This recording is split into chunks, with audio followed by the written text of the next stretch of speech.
Hello friends, आज मैं आप सभी को हिंदी सूक्ष्म पाठ्य योजना के उद्दीपन परिवर्तन कौशल के बारे में बताऊंगी। फ्रेंड्स, सबसे पहले दिनांक, विषय, उपविषय, प्रकरण, कक्षा, चक्र, अवधि लिखेंगे। दिनांक में जिस भी डेट में आप उद्दीपन कौशल लिखें वो डेट डालेंगे। विषय हिंदी, उपविषय गद्य, प्रकरण ईदगाह, कक्षा में 6 क्लास, चक्र में 6, अवधि में 6 मिनट। फ्रेंड्स, इसके नीचे कौशल के घटक हेडिंग डालेंगे, उसमें लिखेंगे कुछ पॉइंट्स। पहला पॉइंट है शरीर का समुचित संचालन। दूसरा पॉइंट है उचित भाव भंगिमा का प्रयोग। तीसरा पॉइंट है विराम चिन्हों का समुचित प्रयोग। चौथा पॉइंट है स्वर में अवरोह, आरोह एवं उचित गति का प्रयोग।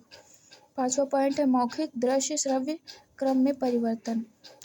फ्रेंड्स, इसके नीचे एक टेबल बनेगी जिसमें पहला कॉलम है क्रम संख्या, दूसरे में छात्र अध्यापिका कथन, तीसरे में छात्र कथन और चौथे में घटक लिखे जाएंगे।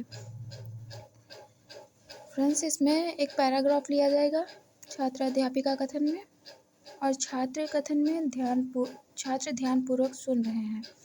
पैराग्राफ लिखेंगे, रमजान के पूरे 30 दिन बाद ईद आई, कितना सुहावना, कितना मनोहर प्रभात है। ईदगाह जाने की तैयारी हो रही है। किसी के कुर्ते में बटन नहीं है तो कोई पड़ोसी के घर धागा लेने जा रहा है। हामिद भी ईदगाह जाने के लिए तैयार हो गया। सब मेला देखने के लिए निकल पड़े। हामिद मेला घूमने लगा और फिर उसने एक दुकान पर चिमटा देखा तो उसको याद आया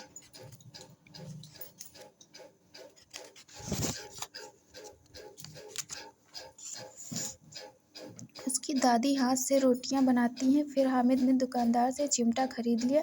चिमटा देखकर दादी माँ ने पूछा कि चिमटा कहाँ से लाए हो? हामिद बोला, मैंने 3 पैसे में खरीदा है।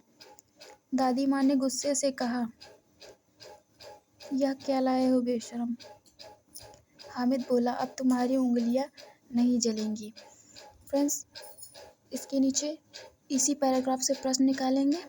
पहला प्रश्न है, हामिद ने मेले में क्या खरीदा? छात्र कथन में लिखेंगे चिमटा। और दूसरा प्रश्न पूछा है, चिमटा देखकर दादी की क्या प्रतिक्रिया थी?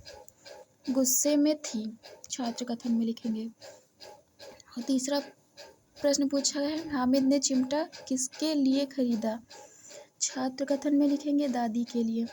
चौथा पॉइंट है, हामिद ने अमीना के लिए क्यों चिमटा खरीदा? छात्र कथन में लिखेंगे क्योंकि उनकी उंगलियां जल जाती थी। फ्रेंड्स, इसी के सामने वाले पृष्ठ पे एक टेबल बनेगी जिसमें मूल्यांकन प्रपत्र लिखा जाएगा।